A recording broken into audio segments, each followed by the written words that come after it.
काय वाटतं जगाच्या इतिहासातील सर्वात मोठा विद्रोह कोणता असेल? म्हणजे तलवारींनी लढला गेलेला, रक्तपात झालेला, की रस्त्यांवर उतरून लाखो लोकांनी दिलेली घोषणाबाजी? तसा विचार केला तर लोकांच्या मनात हेच पर्याय येतील. हो ना, पण मला वाटतं जगाच्या इतिहासातला सर्वात मोठा आणि खोल परिणाम करणारा विद्रोह एका मध्यरात्री झाला. तोही अत्यंत शांतपणे, म्हणजे आजूबाजूला नीरव शांतता होती आणि फक्त घोड्यांच्या टापांचा आवाज येत होता. अगदी बरोबर. एक असा विद्रोह जिथे एका माणसाने जगावर राज्य करण्याची संधी नाकारली, अंगावरची रेशमी राजवस्त्रे फेकून दिली आणि आणि तो एका अज्ञात अंधाऱ्याच्या दिशेने एकटाच चालत सुटला. खरंच. आणि आजच्या या आपल्या सखोल चर्चेत आपण याच घटनेचा वेध घेणार आहोत. विविध ऐतिहासिक संदर्भांच्या आधारे आपण एका अशा घटनेचं विश्लेषण करणार आहोत जिने मानवी विचारधारेला एक वेगळंच वळण दिलं. या घटनेला आपण महाभिनिष्क्रमण म्हणून ओळखतो. हां, आपण बऱ्याचदा हा शब्द ऐकला असेल किंवा वाचला असेल. नक्कीच. पण आजचा आपला उद्देश असा आहे की या एका शब्दामागे लपलेला तो प्रचंड मानसिक संघर्ष, ती पार्श्वभूमी आणि एका राजपुत्राचा तो स्वतःचा शोध घेण्याचा जो प्रवास आहे ना, तो आपण उलगडणार आहोत. राजवाडा सोडण्याची सिद्धार्थाची कृती हे एखादे पलायन नव्हते, तर तो प्रस्थापित व्यवस्थेविरुद्ध केलेला एक शांत विद्रोह कसा होता हे आपल्याला समजून घ्यायचंय. हो, आणि या घटनेचे कंगोरे खूप व्यापक आहेत. कसं आहे ना, जेव्हा आपण महाभिनिष्क्रमण हा शब्द उच्चारतो तेव्हा त्यातच या घटनेचं गांभीर्य दडलेलं आहे. महा म्हणजे महान, अभि म्हणजे एका विशिष्ट आणि उच्च ध्येयाच्या दिशेने, आणि निष्क्रमण म्हणजे बाहेर पडणे. म्हणजे एका मोठ्या ध्येयासाठी प्रस्थान करणे. अगदी. हे केवळ घरातून बाहेर पडणं नव्हतं, तर तो मानवी दुःखाच्या मूळ कारणांचा शोध घेण्यासाठी केलेला एक अत्यंत धाडसी उठाव होता. सिद्धार्थ गौतमाने त्या रात्री जे पाऊल उचललं ते अनेकदा गैरसमजाने पलायन मानलं जातं. बरं, इथेच मला थोडं थांबवायचंय तुम्हाला, कारण आपण याला इथे महान त्याग म्हणतोय. पण मला इथे एक अत्यंत व्यावहारिक मुद्दा मांडायचा आहे. म्हणजे जर आपण या घटनेला आजच्या चष्म्यातून पाहिलं तर चित्र कसं दिसतं? सांगा. मध्यरात्रीची वेळ आहे. सिद्धार्थ गौतम आपला घोडा कंथक आणि सारथी छन्न यांना घेऊन राजवाड्याबाहेर पडतात. त्यांची पत्नी यशोधरा आणि लहान मुलगा राहुल हे गाढ झोपेत आहेत. हो, बरोबर. आणि त्यांना न उठवता, त्यांच्याशी एक शब्दही न बोलता ते निघून जातात. आजच्या जगात जर एखाद्या माणसाने आपल्या पत्नीला आणि लहान मुलाला असं मध्यरात्री झोपेत सोडून दिलं तर आपण त्याला तारणहार नक्कीच म्हणणार नाही. आपण म्हणू की तो जबाबदारीतून पळ काढतोय. नक्कीच लोकांचा तसा समज होऊ शकतो. हो ना, हा तर सरळ सरळ एस्केपिझम किंवा पलायनवाद आहे. मग सिद्धार्थाच्या या कृतीत आणि पळपुटेपणात नेमका काय फरक आहे? संशय निर्माण होणे अगदी स्वाभाविक आहे, आणि तो ऐतिहासिकदृष्ट्या समजून घेणं अत्यंत गरजेचं आहे. म्हणजे वरवर पाहता हे पलायन वाटू शकतं, पण एखाद्या गोष्टीकडे आपण कोणत्या दृष्टिकोनातून पाहतो यावर तिचा विश्लेषण अवलंबून असतं. म्हणजे कसं? थोडं सविस्तर सांगा. कसं आहे ना, पलायन करणारी व्यक्ती नेहमी स्वतःचा जीव किंवा स्वतःचा स्वार्थ वाचवण्यासाठी पळत असते. तिला स्वतःच्या जबाबदाऱ्यांचं ओझं वाटत असतं. पण सिद्धार्थाच्या बाबतीत संदर्भ अगदी वेगळी कथा सांगतात. पहिली गोष्ट म्हणजे सिद्धार्थ हे मूळच्या क्षत्रिय होते. योद्धे होते. अगदी. त्यांचं पूर्ण प्रशिक्षण एका योद्ध्याप्रमाणे झालं होतं, आणि एका योद्ध्याला संकटापासून पळून जाण्याची शिकवण कधीच दिलेली नसते. त्यांनी स्वतःचा बचाव करण्यासाठी किंवा राजवाड्याच्या जबाबदाऱ्या कंटाळवाण्या वाटल्या म्हणून घर सोडले नव्हते. बर, मग त्यांना असा कोणता मोठा धोका दिसला होता ज्यासाठी त्यांना हे इतकं टोकाचं पाऊल उचलावं लागलं? त्यांना मानवी अस्तित्वातला सर्वात मोठा धोका दिसला होता, तो म्हणजे म्हातारपण, आजारपण आणि मृत्यू. त्या सुप्रसिद्ध 4 दृश्यांनी त्यांना या वास्तवाची जाणीव करून दिली होती की राजवाड्याची भिंत कितीही उंच असली तरी ती मृत्यूला आणि दुःखाला आत येण्यापासून रोखू शकत नाही. हेच तर. त्यांना हे स्पष्टपणे उमजलं होतं की तलवारीच्या बळावर आणि राजसत्तेच्या जोरावर युद्ध जिंकता येतील, जमिनीचे तुकडे जिंकता येतील, पण माणसाच्या आयुष्यातील हे जे मूलभूत दुःख आहे ना, त्यावर राजसत्तेकडे कोणताही उपाय नाहीये. म्हणजे ते एका फार मोठ्या समस्येचं उत्तर शोधण्यासाठी बाहेर पडत होते. हो. आणि आता जो तुमचा कुटुंबाचा मुद्दा आहे की त्यांनी पत्नी आणि मुलाला झोपेतच का सोडलं, याचं उत्तर त्यांच्या मानसिक प्रगल्भतेत दडलेलं आहे. त्यांना या वास्तवाची पूर्ण कल्पना होती की जर ते यशोधरा आणि राहुल यांचा निरोप घ्यायला गेले असते तर काय घडलं असतं. साहजिकच अश्रू ढाळले गेले असते, प्रचंड भावनिक ओढाताण झाली असती. मानवी मनाची सर्वात भक्कम साखळी असते. बापरे, हे खूपच खरं आहे. हो ना. आपल्या प्रियजनांना रडताना पाहणे आणि त्यांच्यासाठी स्वतःचं ध्येय सोडून देणं हे मानवी स्वभावाला धरू नये. ती मोहाची साखळी तोडण्यासाठी कुटुंबाला झोपेत सोडून जाणं हा काही सोपा निर्णय नव्हता. म्हणजे रातोरात असा निर्णय घेताना त्यांच्या आत किती प्रचंड मानसिक द्वंद्व सुरू असेल याची आपण फक्त कल्पना करू शकतो. अगदी बरोबर. स्वतःच्या सुखाचा आणि कौटुंबिक प्रेमाचा बळी देऊन संपूर्ण मानवजातीच्या दुःखाचे निवारण करण्यासाठी त्यांनी उचललेलं ते पाऊल होतं. म्हणूनच ऐतिहासिक संदर्भांमध्ये त्याला पळपुटेपणा न म्हणता महान त्याग मानला गेला आहे. म्हणजे ते जबाबदारी टाळत नव्हते, तर ते एका खूप मोठ्या वैश्विक जबाबदारीचा स्वीकार करत होते. पण तसं बघायला गेलं तर हा प्रवास इथून पुढे अधिकच कठीण होत जातो. नक्कीच. त्यांनी राजवाडा सोडला आणि त्यानंतर लगेचच त्यांनी आपल्या बाह्य ओळखीचाही त्याग केला. संदर्भानुसार कपिलवस्तू राज्याची सीमा ओलांडल्यानंतर ते एका नदीच्या काठी थांबतात. तिथे ते स्वतःच्या अंगावरचे सर्व मौल्यवान दागिने, रेशमी राजवस्त्रे काढून सारथी छन्न याच्याकडे देतात आणि त्याला राजवाड्यात परत पाठवतात. हो, ती एक मोठी प्रतिकात्मक कृती होती. आणि त्यानंतर ते आपल्या तलवारीने स्वतःचे लांब सडक केस कापून टाकतात आणि एका साध्या भिक्षूचं वस्त्र धारण करतात. राजपुत्राची ओळख पुसून एका साध्या भिकाऱ्याची किंवा संन्याशाची ओळख स्वीकारण्याचा हा क्षण खरोखर अंगावर काटा आणणार आहे. तो क्षण म्हणजे एका जुन्या अस्तित्वाचा मृत्यू आणि एका नव्या शोधाचा जन्म होता. सिद्धार्थ आता राजपुत्र राहिले नव्हते, ते आता गौतम नावाचे एक साधे श्रमण बनले होते. विचार करा, ज्या माणसाने जन्मल्यापासून फक्त रेशमी गालीचे पाहिले होते. हो, ज्याच्या सेवेसाठी हजारो दासदासी उभ्या असायच्या, तो माणूस आता उघड्या पायाने हातात भिक्षापात्र घेऊन काटेरी वाटेवर चालत होता. अहो, अन्नाचा कण आणि कण आता लोकांच्या दयेवर अवलंबून होता. हे खूपच भयानक आहे का राजपुत्रासाठी? हा शारीरिक बदल तर होताच, पण त्याहून मोठा हा एक मानसिक बदल होता. आपला अहंकार, आपली राजेशाही ओळख आणि आपला रुबाब स्वतःच्या हातांनी मातीत मिसळून देण्याची ती कृती होती. बरं, सुख आणि विलास सोडणं एक वेळ आपण समजू शकतो. तो कदाचित त्या वैराग्याच्या सुरुवातीच्या आवेगात घेतलेला निर्णय असू शकतो. पण या प्रवासात पुढे एक असा प्रसंग येतो जो या वैराग्याची खऱ्या अर्थाने परीक्षा घेतो. तुम्ही बिंबिसारच्या भेटीबद्दल बोलताय का? अगदी तेच. जेव्हा गौतम अनुप्रिया नावाच्या आम्रवनात काही काळ घालवतात आणि तिथून पुढे चालत राजगृहावर पोहोचतात, तेव्हा तिथे त्यांची भेट मगध नरेश बिंबिसार यांच्याशी होते. बिंबिसार हे त्या काळातले अत्यंत शक्तिशाली आणि महत्वाकांक्षी राजे होते. हो, त्यांच्या साम्राज्याचा विस्तार प्रचंड होता. आणि जेव्हा बिंबिसार एका तरुण तेजस्वी संन्याशाला आपल्या राजधानीत भिक्षा मागताना पाहतात, तेव्हा ते स्वतः तिथे येतात आणि संदर्भानुसार ते गौतमाला थेट आपलं अर्ध राज्य देऊ करतात. हा प्रसंग म्हणजे या महाभिनिष्क्रमणाच्या पूर्ण प्रवासातील एक अत्यंत निर्णायक आणि लक्षवेधी कलाटणी आहे. हो ना, कारण इथेच माझा एक मोठा प्रश्न आहे. आपण पाहिलं की त्यांनी स्वतःचा राजवाडा सोडला, पण आता समोर चालून एका विशाल साम्राज्याची सत्ता, वैभव आणि सेना येत आहे.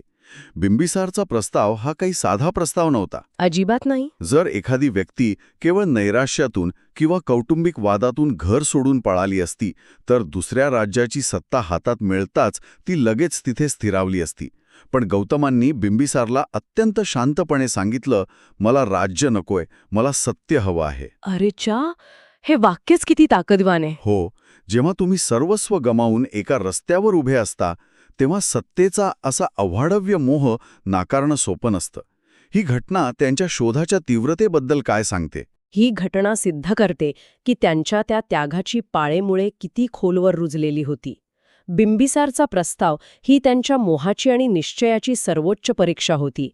तत्कालीन राजकीय परिस्थितीत मगधचे अर्धे राज्य मिळणे म्हणजे जगातला सर्वात शक्तिशाली माणूस बनण्याची संधी होती. नक्कीच. जर सिद्धार्थ राजकारणाला कंटाळून किंवा कपिलवस्तूच्या अंतर्गत राजकारणामुळे बाहेर पडले असते, तर त्यांनी ही संधी तात्काळ स्वीकारली असती. पण त्यांचा नकार हे स्पष्ट करतो की त्यांचा त्याग हा कोणताही तात्पुरता भावनिक आवेग नव्हता. म्हणजे त्यांना हे समजलं होतं की सत्ता हा दुःखावरचा उपाय नाहीये. अगदी. त्यांना या वास्तवाची जाणीव झाली होती की सत्तेची पोकळी कपिलवस्तू जेवढी आहे तेवढीच ती राजगृहातही आहे. म्हणजे जो म्हातारपणाचा, आजारपणाचा आणि मृत्यूचा प्रश्न त्यांनी कपिलवस्तूमध्ये पाहिला होता, तो बिंबिसारच्या राजवाड्यातही तसाच उभा होता. सत्तेचं केंद्र बदलून मानवी दुःखाचं मूळ बदलणार नव्हतं. अगदी तसंच. आणि बिंबिसारला दिलेला हा नकार त्यांची वैचारिक प्रगल्भता दाखवतो. त्यांनी सत्तेच्या मर्यादा ओळखल्या होत्या. राजा कितीही महान असला तरी तो निसर्गाच्या नियमांना पराभूत करू शकत नाही. बरोबर. त्यामुळे त्यांनी तो सत्तेचा मोह सहजपणे बाजूला सारला आणि सत्याचा शोध सुरू ठेवला. आता हा शोध त्यांना तत्कालीन ज्ञानमार्गांकडे घेऊन गेला. बरोबर. त्यांना असं वाटलं की कदाचित जे उत्तर राजसत्तेकडे नाही ते उत्तर ध्यानधारणेत किंवा तत्कालीन आध्यात्मिक गुरूंकडे असेल. संदर्भ सांगतात की ते सर्वात आधी आलार कलाम या प्रसिद्ध गुरूंकडे गेले. हो, आलार कलाम हे त्या काळातील सांख्य तत्वज्ञानाचे आणि ध्यानाचे अत्यंत प्रगत आणि आदरणीय गुरु होते. त्यांनी गौतमाला ध्यानाची एक अतिशय उच्च अवस्था शिकवली, ज्याला अकिंचन न्यायतन असं म्हणतात. अकिंचन न्यायतन म्हणजे एक्झॅक्टली काय? म्हणजे ती एक अशी अवस्था होती जिथे मन पूर्णपणे निर्विचार होतं आणि आजूबाजूच्या जगाचा विसर पडतो. गौतमाने आपल्या प्रखर बुद्धिमत्तेने आणि एकाग्रतेने ही विद्या खूप कमी वेळात पूर्णपणे आत्मसात केली. आलार कलाम त्यांच्या प्रगतीवर इतके खुश झाले की त्यांनी गौतमाला स्वतःच्या बरोबरीने इतर शिष्यांना मार्गदर्शन करण्याची विनंती केली. पण तरीही ते तिथे थांबले नाहीत. कारण जरी ती ध्यानाची अवस्था अत्यंत शांत असली तरी ती तात्पुरती होती. ध्यानातून बाहेर आल्यावर पुन्हा तेच जग, तेच दुःख आणि तेच प्रश्न समोर उभे राहत होते. बरोबर. ती केवळ दुःखाची तात्पुरती विस्मृती होती, दुःखाचं समूळ उच्चाटन नव्हतं. म्हणूनच त्यांनी आलार कलाम यांचा निरोप घेतला आणि ते उद्रक रामपुत्र नावाच्या दुसऱ्या एका महान गुरूंकडे गेले. आणि उद्रक रामपुत्र यांनी त्यांना नैव संज्ञाना संज्ञायतन ही त्याहूनही पुढची आणि सूक्ष्म ध्यानावस्था शिकवली. ही जाणीव आणि नेणीव यांच्या सीमेवरची अवस्था होती. पण गौतमाला इथेही तोच अनुभव आला. म्हणजे पुन्हा तेच, तात्पुरती शांतता. हो ना. ही ध्यानावस्था कितीही उच्च असली तरी ती कायमस्वरूपी मुक्ती देऊ शकत नव्हती. जोपर्यंत तुम्ही ध्यानात आहात तोपर्यंत तुम्ही शांत आहात. पण भौतिक जगात परत आल्यावर मानवी क्लेश पुन्हा चिकटतात. त्यांना या तात्पुरत्या मलमपट्टीमध्ये रस नव्हता. त्यांना दुःखाच्या मुळावर घाव घालायचा होता. आणि इथून पुढे त्यांच्या प्रवासाचा एक असा टप्पा सुरू होतो जो वाचताना किंवा समजून घेताना खरोखरच अस्वस्थ व्हायला होतं. हो, तो उरुवेलाचा काळ. अगदी. गुरूंकडनं समाधान न मिळाल्याने गौतमाने ठरवलं की आता बाहेरची उत्तरे शोधण्याऐवजी स्वतःच मार्ग शोधला पाहिजे. ते उरुवेला म्हणजे आजच्या बोधगया परिसरात आले. तिथे त्यांच्यासोबत कौंडिन्य आणि इतर 4 मित्र होते. या 5 जणांसोबत मिळून त्यांनी अत्यंत कठोर आणि टोकाची तपश्चर्या सुरू केली. संदर्भांमध्ये या तपश्चर्येचं वर्णन इतकं भयानक आहे की अंगावर काटा येतो. त्यांनी अन्नाचा आणि पाण्याचा जवळजवळ पूर्ण त्याग केला. ते दिवसाला फक्त तांदळाचा किंवा तिळाचा 1 दाणा खाऊन राहू लागले. त्यांचं शरीर केवळ हाडांचा सापळा बनलं. बापरे, विचार करवत नाही. हो ना. त्यांचे डोळे खोल गेले, शरीराची कातडी सुकली आणि पोटाला हात लावला तर पाठीचा कणा हाताला लागत असे, इतकी भयंकर शारीरिक अवस्था त्यांची झाली. आता हे सगळं ऐकताना मला आजच्या काळातला एक संदर्भ इथे जोडावासा वाटतो. कोणता? आज आपण हसल कल्चर किंवा अत्यंत टोकाच्या डाएटबद्दल खूप बोलतो, जिथे असा एक विचार रूढ झाला आहे की नो पेन नो गेन. म्हणजे जोपर्यंत तुम्ही स्वतःला प्रचंड वेदना देत नाही, जोपर्यंत तुम्ही तुमच्या शरीराला आणि मनाला अक्षरशः पिळून काढत नाही, तोपर्यंत तुम्हाला यश मिळत नाही. हा खूप छान मुद्दा आहे. तत्कालीन आध्यात्मिक जगातही हे असं काहीसं टॉक्सिक हसल कल्चर होतं का? सिद्धार्थाला स्वतःला इतका भयंकर त्रास देण्याची गरज का वाटली? हो, तत्कालीन आध्यात्मिक आणि तपस्वी वर्तुळात असाच एक अत्यंत दृढ आणि सर्वमान्य समज होता. त्या काळात अनेक श्रमण आणि तपस्वी अशाच मार्गाचा अवलंब करत होते. त्या मागचा मुख्य विचार असा होता की हे मानसी शरीरच सर्व पापांचं, वासनांचं आणि दुःखाचं मूळ आहे. म्हणजे शरीराला शत्रू मानलं जायचं. एक प्रकारे हो. शरीराच्या गरजा आणि सुखसोयी मानवाला सत्यापासून दूर नेतात. त्यामुळे एक साधा तर्क लावला गेला होता, जर तुम्हाला आत्मज्ञान हवं असेल तर शरीराला आणि त्याच्या वासनांना पूर्णपणे नष्ट करावं लागेल. जसं एखादं ओलं कापड पिळून पिळून त्यातलं सगळं पाणी बाहेर काढलं जातं, तसं शरीराला कठोर व्रतांनी आणि उपासाने पिळून काढलं तर त्यातून सर्व वासना आणि पापे बाहेर पडतील आणि मग जो आत्मा उरेल तो पूर्णपणे शुद्ध असेल. म्हणजे थोडक्यात शरीराला जितका जास्त त्रास द्याल तितक्या लवकर तुम्ही सत्यापर्यंत पोचाल अशी ती धारणा होती. अगदी. आणि गौतमाला हा मार्ग अपूर्ण आहे हे सिद्ध करण्यासाठी आधी तो स्वतः अनुभवून पाहणं गरजेचं होतं. त्यांनी ही तपश्चर्या इतक्या टोकाला नेली की ते मृत्यूच्या दारात जाऊन उभे राहिले.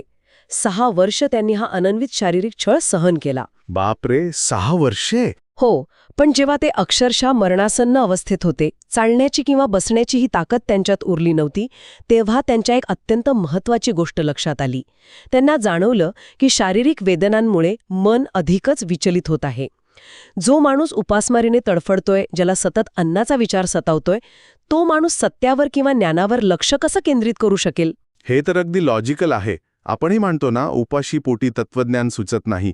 तेच त्यांना तिथे प्रकर्षाने जाणवत होतं. आणि त्याच क्षणी त्यांना त्यांच्या बालपणीची एक आठवण आली. कपिलवस्तूमध्ये असताना एकदा ते एका जांभळाच्या झाडाखाली बसले होते आणि अत्यंत नैसर्गिकपणे कोणत्याही शारीरिक कष्टाविना त्यांचे मन एका अत्यंत उच्च आणि आनंदी ध्यानावस्थेत गेले होते. अरे वाह, म्हणजे विनासायास. हो, आणि त्या स्मृतीने त्यांना एक मोठा साक्षात्कार दिला. त्यांना समजले की ध्यान किंवा आत्मज्ञानासाठी शरीराला यातना देण्याची अजिबात गरज नाही. शरीर हे ज्ञानाच्या मार्गातील अडथळा नाही, तर ते एक साधन आहे. जर साधनच तुटून गेलं तर प्रवास कसा होणार? अगदी बरोबर. इथूनच त्यांच्या विचारांमध्ये एक क्रांती घडली. त्यांनी पाहिलं होतं की राजवाड्यातील अतिसुख आणि विलास त्यांना सत्यापर्यंत नेऊ शकला नाही, आणि उरुवेलाच्या जंगलातील हा अतिशारीरिक छळही त्यांना उत्तर देऊ शकला नाही. म्हणजे सुखाचे टोक आणि दुःखाचे टोक ही दोन्ही टोके निरुपयोगी ठरली. आणि याच 2 टोकांच्या मध्ये त्यांना एक नवा रस्ता सापडला. कोणत्याही गोष्टीचा अति करणे हे नेहमीच घातक असते.